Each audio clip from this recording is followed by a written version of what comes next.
Welcome, everybody, to the Third and Goal podcast presented by Academy Sports and Outdoors.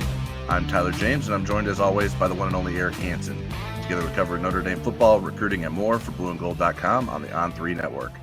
Notre Dame's home opener against number 16 Texas A&M has high stakes after a season-opening loss at Miami. The Irish need a win to remain in the college football playoff hunt. That might sound a bit silly to say so early in September, but it's not really hyperbole. To discuss the Irish and a defense that needs to make a statement, we reached out to former Notre Dame linebacker Rocky Boiman. Boiman hosts the Eddie and Rocky Show on 700 WLW in Cincinnati, and he's a college football color analyst for ESPN, and I think he's been on all three variations of our podcast now. Rocky, thanks for joining us once again. I'm proud to be part of a distinguished group. Tyler, Eric, how are you? So great to talk to you guys again. Great to talk football with you, and I can't wait to hear about your boys. They're probably ready for the NFL. No, long off that, but they're doing good. They're having fun and playing this great sport that God has given us called football. So I'm getting to coach, which is awesome too. Oh, boy. Okay. We'll have to get into that later in the podcast. I think we want to start with Notre Dame's defense first. As you were watching the Miami Notre Dame game, and what were your general impressions of Chris Ash's scheme and the way the players were working within that scheme? I would say, guys, my general thought and the word that kept coming in my head was hesitant. I just thought they looked hesitant. I don't know the ins and outs of the scheme, but I do know, having played defense my whole life, you can't be hesitant. And now that's includes a lot of different things that go into that. Not to make excuse for the defense, but obviously a new defensive coordinator after having Al Golden for a few years there. So that's different. No Jack Kaiser, who was there for 18, 20 years, was it? Something like that. He's signing up for Medicare this month. Correct. Well, Xavier Watts was a player on that defense for 3 years, right? So you got guys coming in the portal and leaving via the portal, and a new defensive coordinator. So all of that. And you play Miami week 1. I mean, fellas, there's a reason why Florida schedules Long Island University in week 1, why Texas Tech schedules Arkansas Pine Bluff, right? No offense to those schools, but you don't get the benefit of preseason games in college. So it's nice to have a little bit of a warm-up, especially college football is so transient anymore, right? You guys would agree with that, whether it's coaches or players. There's hardly any continuity, and lack of continuity and tough week 1 opponent don't really mesh well together. So I know Chris Ash, and I think I have confidence in him. I have confidence in these players. I just think it was kind of a tough situation week 1. Rocky, you mentioned that hesitancy. Is that the way that shows up most at linebacker when you're dealing with all those changes and a new system and maybe some new responsibilities? Yes. Having confidence allows you to play fast, period. That's why you practice. That's why you rep. It's why you watch film. All that is how I always looked at it. It's making me confident so I can go play fast. There's no hesitation. There's no I think I saw. No, you just go. It's like it becomes instinctual. So yeah, you have some new guys in that group there, along with, as I said, a new coordinator. So when there has to be a certain element of complexity to a defense. I mean, these offenses, guys, are absolutely insane. I cover it every week, and I watched LSU last week. They had a wide receiver, Xavier Thomas, orbit motioned into the backfield as a running back, and then they ran a counter off of that with a bootleg option. It was like, so there's you can't just go out there and play cover 2 and man coverage all game and expect to live. So there's a certain degree of complexity, and that takes a little bit of time. Again, a hard thing for week 1, but that's what just looked like to me. It just looked like guys were kind of not believing their eyes. As a linebacker, you got to trust your eyes, and it's a hard position because you're caught on not to do just not only your job, but you got to get everyone else lined up. And then with all these things happening, you're worried about your particular job. You're worried about getting everyone else lined up. So I think that's the thing that can hurt linebackers, especially ones that need to gain some more experience. Rocky, what's realistic improvement this week? And Texas A&M has some different elements, and yet they have some of the same. Their offense is their better side of the ball. They have a really good offensive line. They have two really incredibly fast receivers. They have a running game. They have a running quarterback. Yeah. So what would be a realistic benchmark for this defense? What do you think they can do better? What do you hope they do better in this second game? Yeah, I just think, again, just being more sound with everything and being able to let their athletes go make plays. As you mentioned, I covered A&M last year. That quarterback, he's a good player. I don't think he's one of the top quarterbacks in the SEC, but he's certainly in the middle. He's a hard worker. He has the run element to his game. You mentioned their run game. Le'Veon Moss is a real back. So I just think it always starts with stopping the run, and you got the running backs to worry about, and you got the quarterback run game. I don't think this is a unit that is just going to absolutely shred Notre Dame through the air. So to me, if I'm facing A&M, it's what do we got to do? Let's make Marcel Reed beat us with his arm and take away his running ability. And Rocky, what are the challenges that a mobile quarterback presents for a linebacker group? How does that make the job harder for guys like Drake Bowen? Well, first of all, it's a math equation, right? Like, when you can run your quarterback, now you're playing 11-on-11 football. If you're handling the ball, if you're playing 10-on-11 football. So now you got to have that extra guy in the box, and when you bring the extra guy in the box, that leaves less room for safeties and things to be over the top. So that's number one. And also it's just I always, didn't, to a degree hated the running quarterbacks because you can do everything right. You can cover everything up. You can be in the right spot. And damn it, he just, breaks a tackle and makes a run. And it's, it's like 3rd and 8. And you're like, how did this happen? There's a certain element of frustration that can happen with those guys outside of just the actual math problem of now a guy who's not just handing the ball off and standing there. He's a part of the run game himself. Rocky, I'm curious about this part of it. Marcus Freeman is a former defensive coordinator. They had a bye week to kind of fix some things, and Chris Ash is a new guy there. And then you played during an era where Bob Davie was a former defensive coordinator at Notre Dame and Texas A&M, and that Greg Madison was the D coordinator. And I think even your last year, maybe Bob Davie took over the play calling. Was that right? He absolutely did. And as you were saying, I couldn't think if that was like public knowledge or not, but most certainly Bob Davie took over the play calling duties my senior year in 2001. So what was that dynamic between those two like during your career, and what was it like when Bob Davie kind of stepped over the line and started doing that? In that instance, I never recall any like there was friction or animosity. I love Greg Madison, and same with Bob Davie. So maybe you give Greg Madison a lot of credit for not making that a bigger issue. I mean, he was a big time defensive coordinator. Yeah. And I don't recall there being any tension, as a captain or anything. So that was obviously a good thing. So I think if Marcus Freeman wants to get a little more hands-on with the defense, I think he should, and Chris Ash is in his first year. So if he wants to get a little more hands-on with it, I don't think that's an issue at all.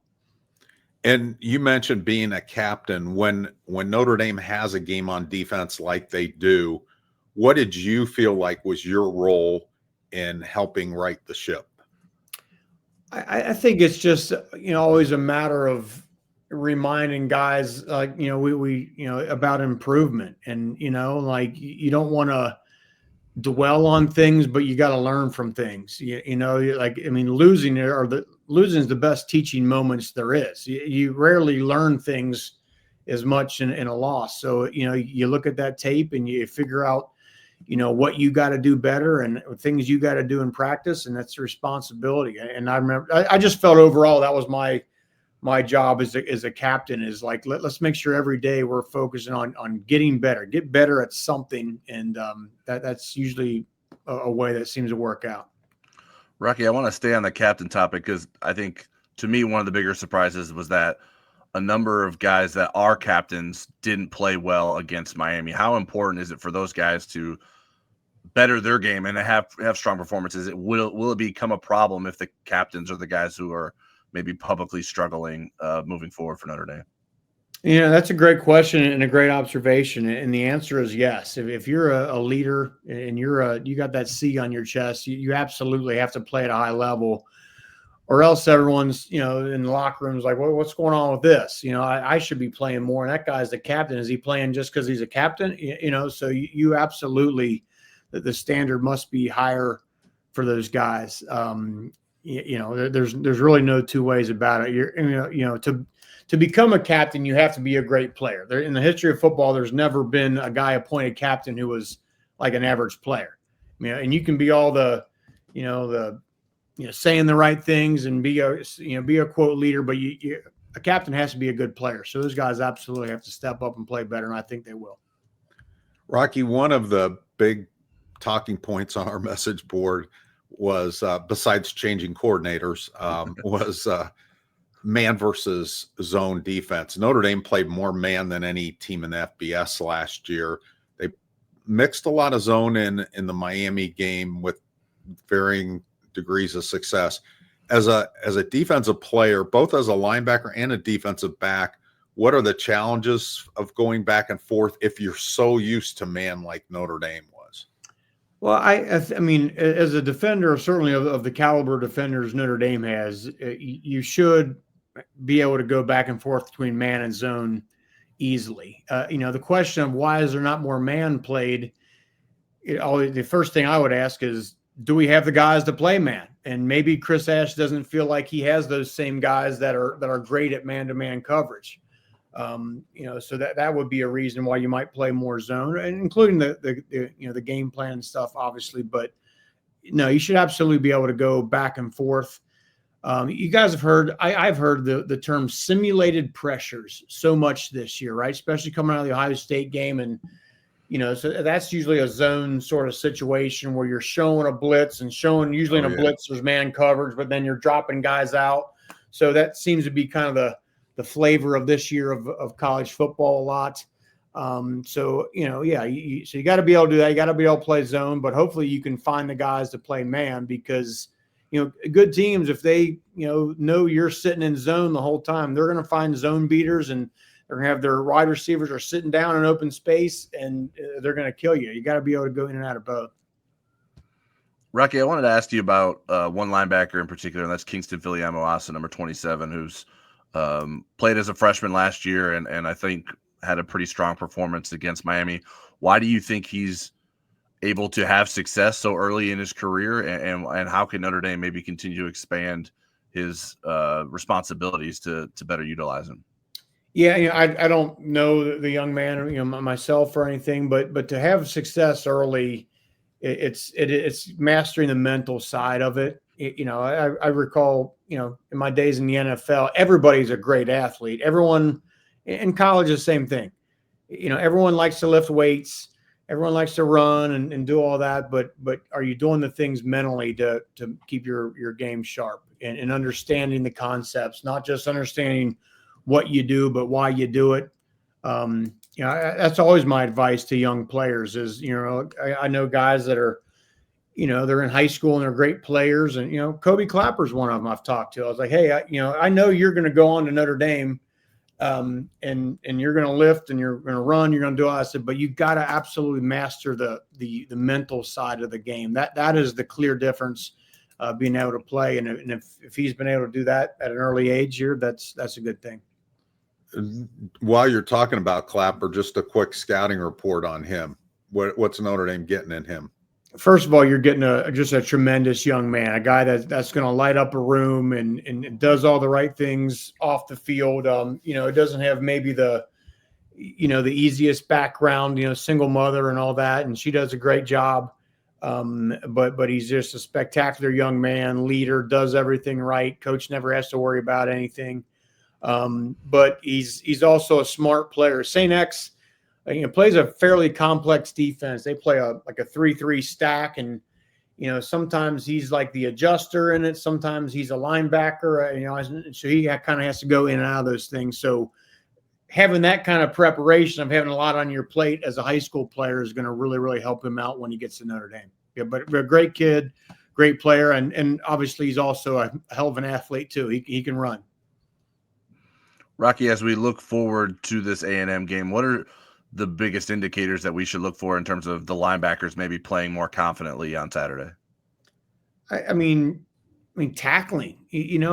People always, why do guys miss tackles? Because maybe you're either not confident in what you're doing or you're not a good enough athlete to make a tackle, right? So I think that's the first thing. A defense that tackles well, and especially early in the game, that can kind of get you into the flow a little bit. I've been in games and you guys are missing 2 tackles in the first series, and it's like, oh crap, here we go. You know what I mean? So kind of settle in there, tackle better, be on your assignments. It might help Chris Ash to maybe simplify things a little bit. Again, you can't make it too simple, but maybe just again let those guys play. They're good athletes. Just let them play. Don't let them be thinking too much out there. Let them be able to react. Rocky, let's flip it over to the other side. And I wanted to get your impressions of CJ Carr in his first college start.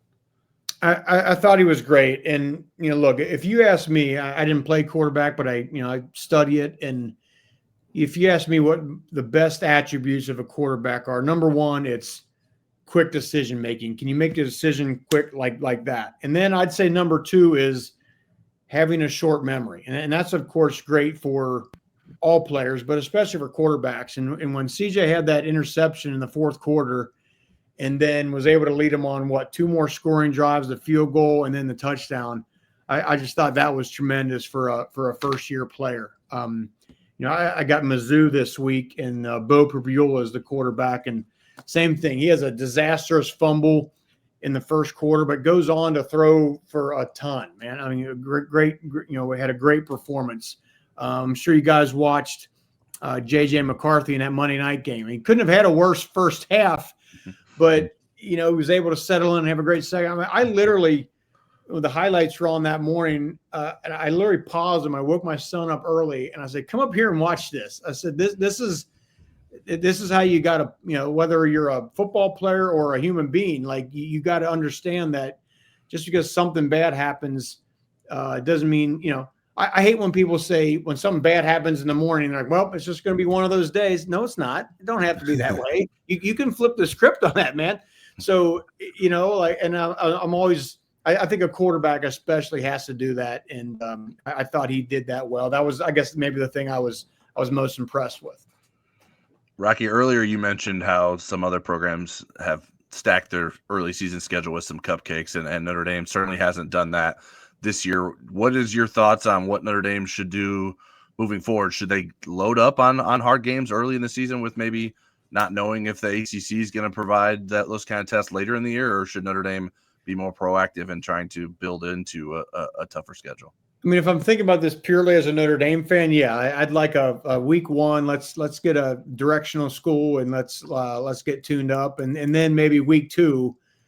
Oklahoma and Michigan played in week 2. As nothing says you have to have a big game in week 1. You can do it in week 2. So you get a tune-up game, and but I do think you have to keep playing a tough schedule. I mean, things are kind of the committee came out and more or less said they're going to not punish teams, or I guess re-emphasize the fact that they're not going to punish teams for taking on a tough opponent, losing and getting a good loss, and kind of incentivize teams to play tough competition. I think in the day and age of the playoff, for the most part, you got to do that. So I think that's a good thing. But yeah, man, maybe week 1 we get a little bit easier one next time.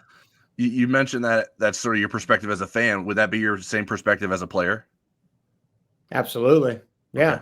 Yeah. You want one to just kind of go out there and make some mistakes. And again, if I were in charge of college football, I would, and I don't know, you guys maybe know, like why they haven't been able to organize not even like a preseason game, but you see NFL teams do joint practices. I mean, I imagine money is what it comes down to. And it's hard to ship a whole university somewhere, but there's got to be some way to do that. And at least, so you're a little bit more ready without the benefit of any preseason in college football. But so if you're not going to do that, then yeah, I think having a little bit less challenging opponent, certainly as a player, you would welcome that.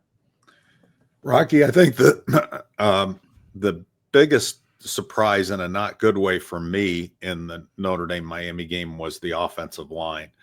And I'm wondering what your impressions were and how much progress can they make in a week and a bye week towards becoming the line that we think they can be.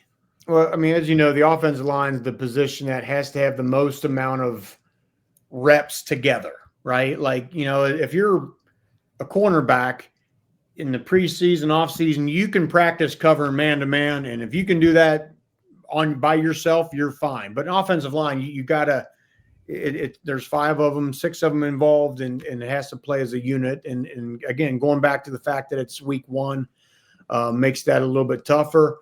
From the ins and outs of the roster, how good these guys are. I mean, you look at the rankings and stuff, and it seemed to be good. But so outside of that, outside of just making sure that they have the right players, it's about making sure they now can get the more reps. I think having an early bye week probably helps them. I mean, this wasn't a bye week where they're going on vacation. This was we got to get down to work bye week. So I would expect them to play better this week. Rocky, Notre Dame's former defensive coordinator Al Golden went back to your neck of the woods to be Cincinnati Bengals defensive coordinator. What were your thoughts on his debut performance with the Bengals on Sunday? It was great. I mean, because the whole preseason, it was a disaster. And again, I know it's preseason, but they played Bengals played the Commanders, and it looked awful. I mean, just terrible, getting run through. And then week 1, he holds them to 49 yards rushing, I think 2.1 per carry. They got 2 takeaways. It was, kind of what was promised. He was going to play a little bit simpler scheme and, kind of let the guys play. And, I think with this Bengals unit, it's more of a, got to play a little bend but don't break sort of situation. But they did that. They got the takeaways, which he's known for. And so, yeah, he's king of the hill now, man. I mean, what a difference, 3 weeks makes. He in the preseason, everyone's like, oh, my God, this is terrible. And he came out, and him and that whole unit had a great game. Rocky, you mentioned at the top of the show you're familiar with A&M. What's your impressions of Mike Elko and what he's trying to build in College Station, Texas? I think he's fantastic. I never knew him as a player, but we had A&M last year and was just impressed with. I mean, he's a guy that I think he's very confident in what he's building and very confident in what the path is. You know what I mean? There's no hesitation. I played for Mike Tomlin. That was always the thing that I was struck by. There was never any question about what's the plan, what's the direction. No. He laid it out, and I think Mike Elko does that. I think his guys play tremendously hard. I know that's kind of simple, but I just think the guys play very, very hard for him.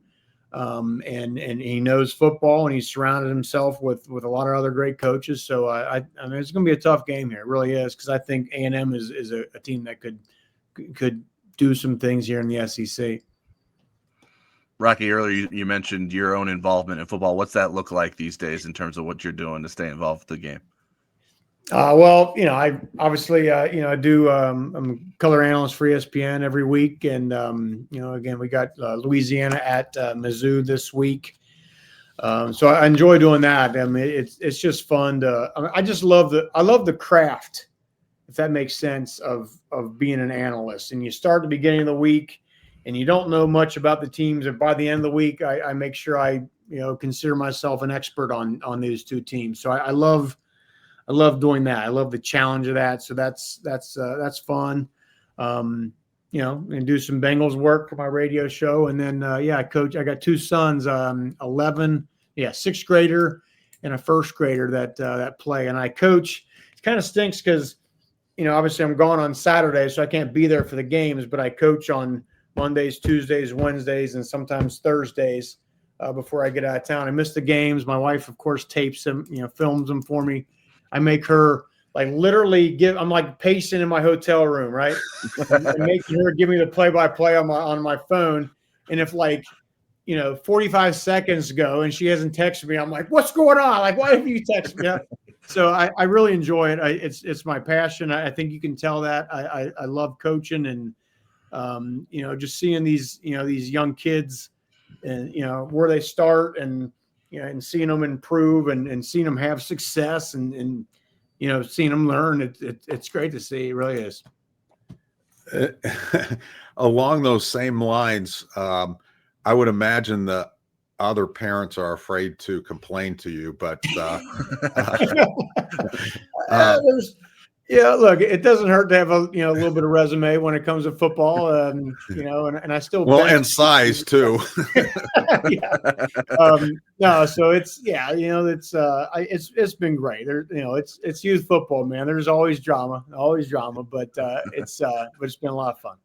The one thing I was going to ask you along those lines, I coached youth football before I had kids, and the biggest thing that I learned from it that I didn't know before was how to put together plays, how to put together a playbook, and why plays were sequenced the way. I mean, what have you gotten from that experience of coaching that's helped you with your analyst work, let's say? I mean, Eric, that's a great question because, it's like I always say, I do a daily radio show. I said my radio show helps me be a better broadcaster, and being a broadcaster helps me be a better radio host. I think the same thing for football. It's like, being a color analyst really helps me as be a good youth coach. And I think being a youth coach and having to go through your mind about scheme and God, they do this and how are we going to block that? And that, and what's our personnel? I think that makes me kind of, think the way like a college coach would to some degree. Right. So I think it definitely helps me, especially situationally, and game planning. I really enjoy it. I'd be lying if I said I don't, ask these offensive coordinators like toward the end of the meeting, to give me some tips on, this play or that play, or give me their best scheme or this and that. I absolutely do. That helps certainly for our 7-on-7 season as well. But no, it helps. It absolutely does. Rocky, I think that's all we have for you. We really appreciate you joining us once again, and safe travels this weekend and enjoy the rest of the college football season. Well, you guys are the best. I enjoy your coverage. I follow along, and you guys keep me updated on the Irish. So I really appreciate what you guys do, and always a pleasure being on with you guys. Thank you. Before we get back to the podcast, I wanted to share a word from our friends at Academy Sports and Outdoors. Huddle up, football fans. Tailgate season is here, and nobody gets you ready for game day like Academy Sports and Outdoors. Swing by your local Academy store or shop online at academy.com to find everything you need, from grills to jerseys and more. Be a watch party legend with gear from top brands like Nike and Under Armour, all at unbeatable prices every day. With 8 Academy stores across Indiana and a new store coming soon to Mishawaka, fun can't lose and neither can you. Gear up today at Academy Sports and Outdoors. All right, now it's time for questions. You can submit questions to us on Twitter or the Loose Emoji board before every podcast. I'm at TJamesND and Eric's at eHansenND. First one we have, Eric, is from Charles W. Wolf. Who do you think is going to take the biggest step forward from game 1 to game 2? Definitely some room for growth, but was glad to see the team didn't lay down and die when they fell behind 14 on the road. Charles, I think given the matchups, the defense has a harder assignment to improve. I think Texas A&M's offense is definitely their strong side of the ball. And yet I expect to see some on defense, just as Rocky Boiman said, sharper tackling, just more confident in assignments and playing with more velocity and more confidence. On offense specifically, I would expect to see offensive line improvement, wide receiver improvement, and even the quarterback. I think CJ Carr will take some steps forward because I think the game plan will play more into his strengths this week rather than protecting his weaknesses. I think that's kind of the evolution as he becomes more experienced in his role as a starter. I think if I were just to pinpoint one person, I'd probably just go with Jeremiah Love. I mean, I think the chance for him to be the star of the game for the offense is high, and he was far from that against Miami, although not necessarily his fault. but he just wasn't able to get going in a real way against Miami. So that would be the first name I would go with. Will Pauling is someone who didn't have a catch or even a target against Miami. I would expect him to get involved. And some of those guys on defense who are captains, I think will play a lot better. Adon Schuler, Drake Bowen. I think there's a number of guys that can play far better than they did last week. All right, next question is from Chuck DeLutis at Seahawk24. Both lines are soft and were bullied. Which players can be the aggressive, violent catalyst on each line? And is Eli Raridan a supreme practice player? His rep far exceeds his play, drop balls, miss blocks. Thanks. The optics would say, if you've never seen Notre Dame practice or play before, you'd say, yeah, boy, that is a soft team on both sides of the line. I don't think they are. I've seen them practice before. We had a small sample size from linemen in our player availability this week. I got to sit down with Boubacar Traore, and what I got out of him was a defiant, determined, angry, confident young man who I think is going to play a lot better, and I think his teammates on both sides of the ball will play better. As far as like who's the butt kickers, I think Schrouth is on offense. I think but I expect Emil Wagner and the rest of them to play better, but Billy Schrouth is the butt kicker on defense. They've got a few of the guys. I think Traore, Jordan Botello, if he plays more than 9 snaps, which I expect him to. I mean, he's coming back from 2 serious injuries, the second one being a torn pec, and he came back faster than expected. I think a guy that I'm looking for to take a step up and be noticed in a game like this is Jason Onye, and I think that Notre Dame really needs him to in the interior of that defensive line. As far as Eli Raridan, he was inconsistent in that game. He had some good and some bad. I would expect we'll see more good than bad moving forward, and more consistent Eli Raridan. I expect him to have a big year. Yeah, I'll start with Raridan. I think it's been clear for a while that there's potential there. The consistency just hasn't been there, and that's what will prevent him from reaching his potential if he isn't consistent. So they need more consistency out of him. So it's not just that he practices well; he's just isn't always playing at the potential that he has. As for the who can be aggressive catalysts, I would point to the guys who I think played particularly well against Miami on the offensive line, Billy Schrouth, and defensive line Jared Dawson. But that didn't necessarily reflect with the rest of their teammates. So I don't. Maybe they can't be. I think maybe like some of it has to be like everyone has to bring it. It can't just be one guy that makes everyone else tougher. I mean, everyone else has to play with that toughness and aggressiveness. I think Gerby Lambert can bring that as an offensive lineman. I think the more comfortable he gets at guard, I think there's a chance we could see that from him. Gabriel Rubio would be another guy I think that has that potential on the interior of Notre Dame's defensive line to bring that kind of presence. All right, next one is from at Bleachers Bobby, which was sort of a rant in the form of questions. Is it possible that Mike Mickens calls the defense on Saturday night? Will the defensive line look to shed blocks and be more disruptive? Will they create havoc? Will the defensive backs be allowed to play man, not zone? Will we stop calling a defense that tied one hand behind our back? I would say to try to group those together. Football is a game of adjustments, in game, between games, at halftime, from year to year. I mean, it's always evolving and it's always a chess match. And I think when you make panic moves, you get losing streaks and you get fired. I think let's say Notre Dame standing on defense after week 1 in 2021 against a team that was 80th in the country in total offense, Florida State. If Brian Kelly had made a move after that first week, we wouldn't have Marcus Freeman as Notre Dame's head coach today. And we wouldn't have had some really good defense the rest of that year because Marcus Freeman made adjustments. So I'd say let's let this play out a little bit more before we throw tomatoes at the TV. And then if, there aren't adjustments, you can throw them at me. I think they'll improve. I think A&M's line is really good.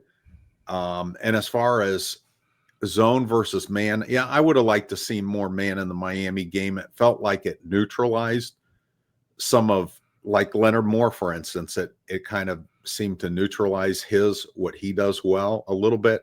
And Mike Mickens, though, made a good point last night during the media availability. He said, these guys are going to play in the NFL, or they aspire to play in the NFL. And when you go to an NFL team, you don't get to pick whether you're playing man or zone. You need to be good at both. And I think Notre Dame needs to be good at both. When there are occasions where they need to play zone, they better be good at it. And so, I'm sure that Chris Ash and Marcus Freeman and Mike Mickens, I know he has a voice at the table, will come up with the right distribution of that this week. Yeah, I think the most obvious answer to any of those is that Mike Mickens will not be calling the defense on Saturday night. If Marcus Freeman wanted him to do that, he could have hired him in the offseason to do that, and he did not do that. So that's not going to happen. I think the defensive line will shed blocks and be more disruptive. I think it'll be hard to create a lot of havoc just because of the offensive line quality of Texas A&M, but I do think they'll do a better job of it than they did against Miami. I do think Notre Dame will continue to play a combination of man and zone. I think Notre Dame played more man against Miami than some folks are willing to give credit for, just because because Notre Dame was so man heavy, when there's unsuccessful coverages, they're like, oh, they got to stop playing zone. It's like, well, I don't think everyone's as dialed into how much man versus zone is actually being played, although there was an increase of zone, certainly. Obviously, I expect the defensive backs to play better. I don't think they played particularly well necessarily either. All right, next question is from Tim Kelly at KellyTim1019. With the speed of Marcel Reed, should Jalen Sneed be a spy for this game? And should we see more press man against this group of wide receivers to try and limit them on the easy catches in space like Tony was getting with Miami? Okay, let's start with the spy concept. I think that can work. I'm not sure if Jalen Sneed is the one, but I like the thought of that. But I don't think you do it every down. I think you do it on 3rd and long when you know they have to pass. I saw LSU do it against Cade Klubnik in the second half, and it was pretty successful. And Cade Klubnik is a good runner. But again, you always want to be unpredictable. You want to mix things up. And the thing about Reed is that he's, as opposed to Klubnik, he's more involved in planned runs for the quarterback. He is their leading rusher, and he is their leading attempted rusher.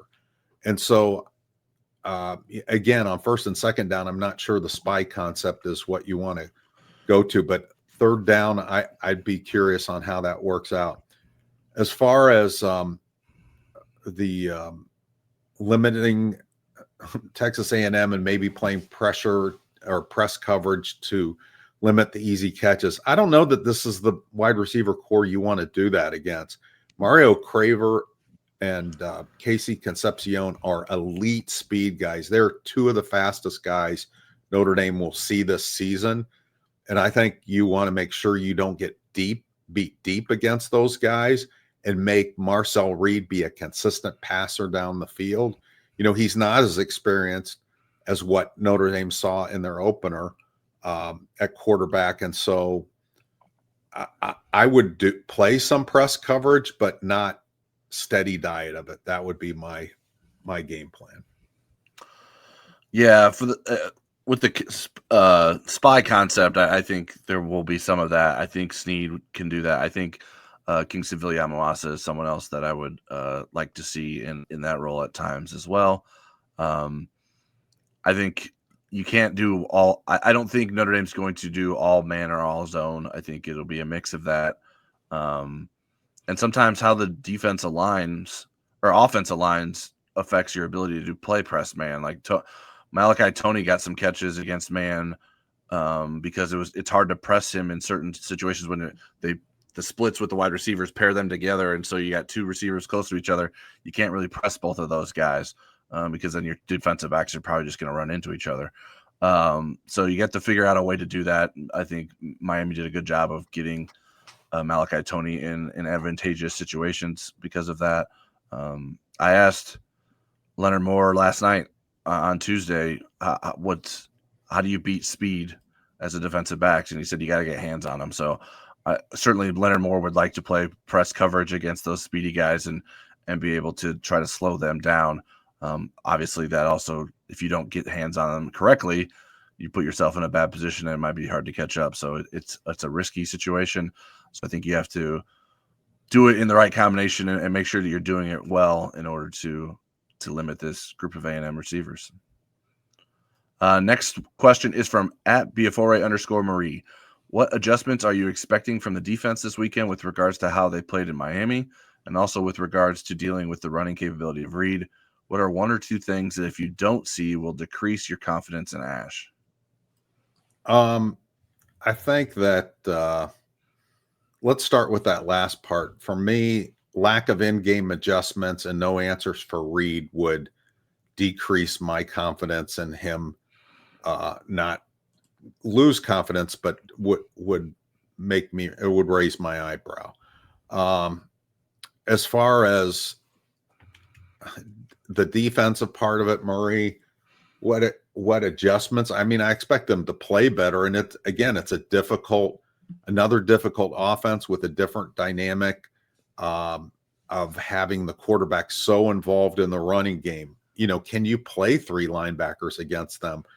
With Mario Craver, I think it's really tough. I also think it's going to be interesting if Leonard Moore is pinned to being a boundary cornerback. You know, they moved him on to Malachi Toney in the slot later in the game. I'm curious if they do that with him in this game, since Texas A&M's best two receivers are their field receiver and their slot.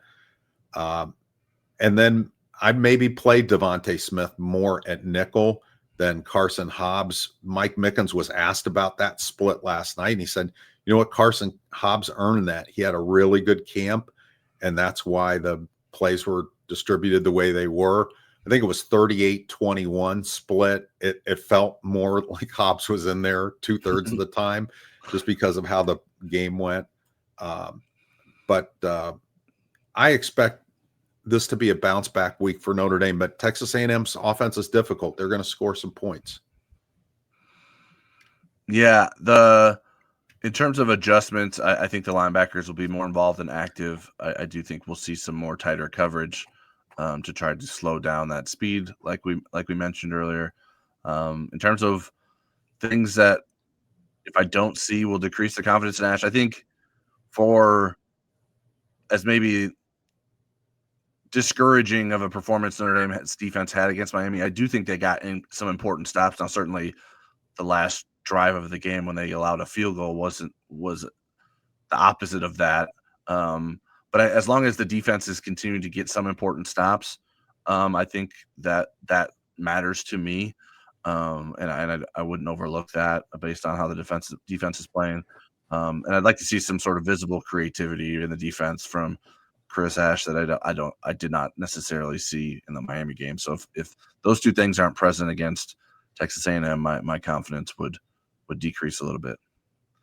All right, another question from Marie. Is there anything you believe Mike Denbrock can do scheme-wise to help out the offensive tackles this weekend?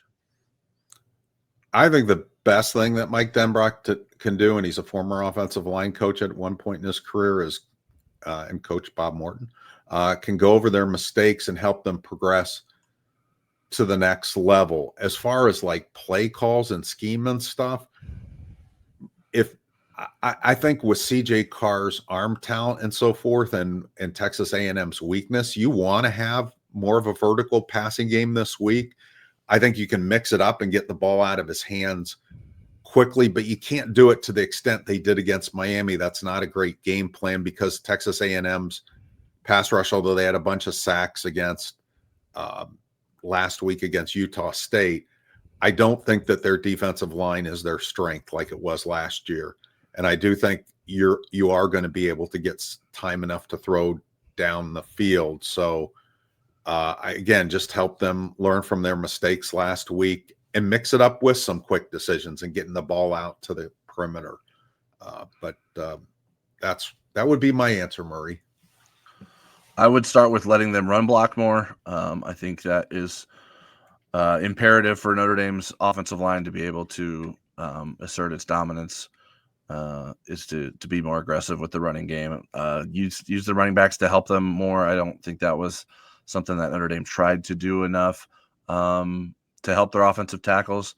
And I think using quick throws that aren't exclusively screens, I think would be helpful as well. Like I think in those situations, the defensive ends can become even more involved when they're just screens.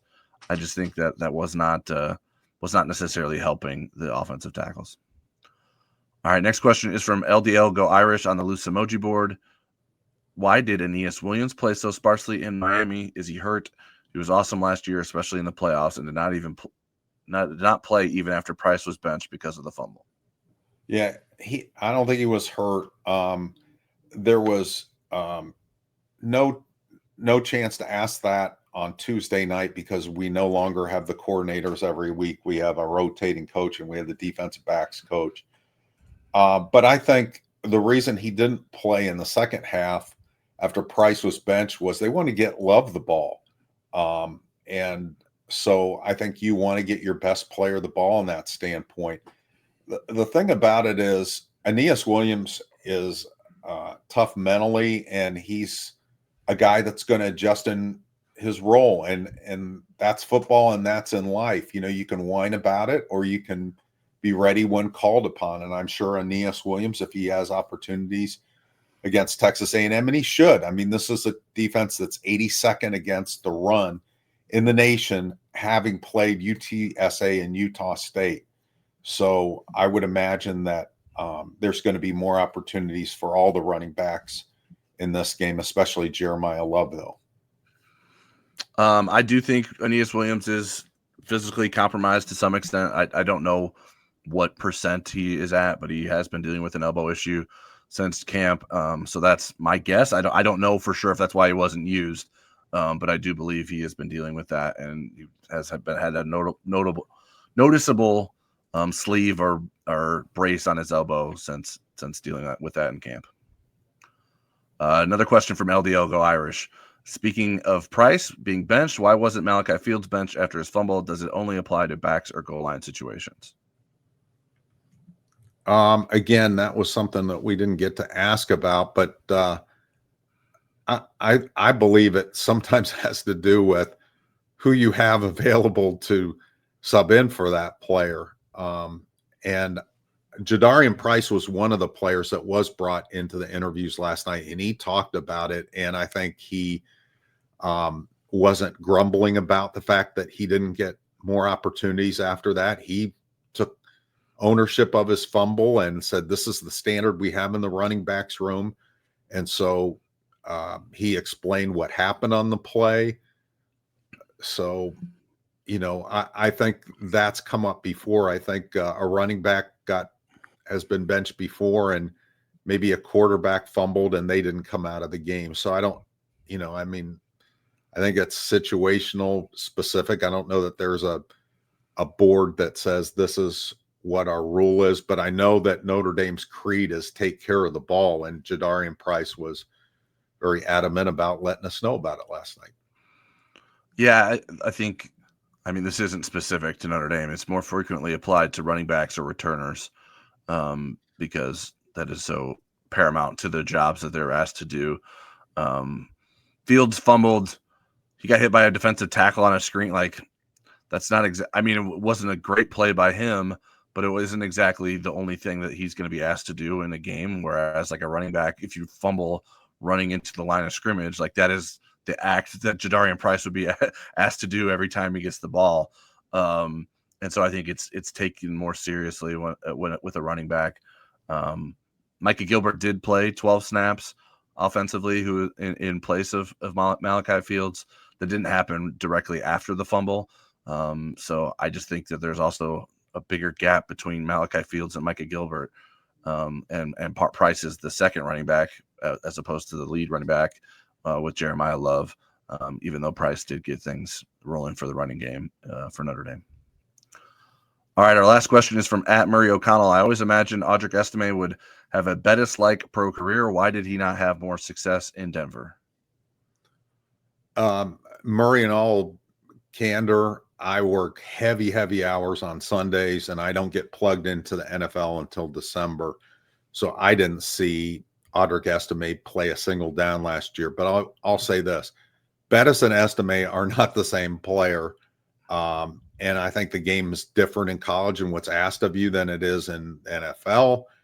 I think it was different in Bettis's era as well, although I think he'd be really good in this era as well. Here's what I'll say about Audric Estime. And I mean, this is a guy that lost his mom at like age 10 and was raised by his aunt and his uncle, and comes to work with a smile on his face, is inspired by the memory of his mom. He's pretty tough mentally. With his next opportunity, which is with the Eagles right now, but even if that doesn't last, I think he'll make the best out of whatever opportunity's given. And if football ends sooner than later, then I think he'll be a success in life.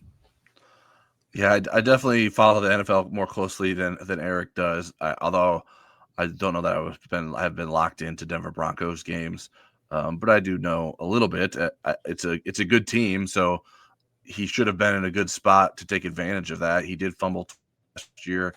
I'm sure that did not help his case. I think the fact that the Eagles signed him is a good indication that there's a belief in his talent. Howie Roseman, who's the general manager for the Eagles, I think is one of the best, if not the best, in the NFL. However, the Eagles just recently traded for Tank Bigsby from the Jaguars, so I'm not sure that necessarily helps Estime's chances of lasting there. So we'll see what happens. But to circle back to what Eric said, like, Estime was a great college running back. He could have success in the NFL, but comparing him to Jerome Bettis is quite the leap. I think sometimes we get a little ahead of ourselves and forgetting how great certain players were, and just assuming that players that play similarly or had success at the college level will be able to mimic that once they get to the NFL. All right, that is it for this week's episode of the Third and Gold podcast. You can find us on YouTube, Apple Podcasts, Spotify, and whatever other podcast homes you believe in. Search for Notre Dame Football with Eric Hansen and Tyler James if you're not already subscribed to us on the proper feeds. And we have plenty of written content over at blueandgold.com to get you ready for Saturday. So stick with Blue and Gold for all your Notre Dame coverage needs.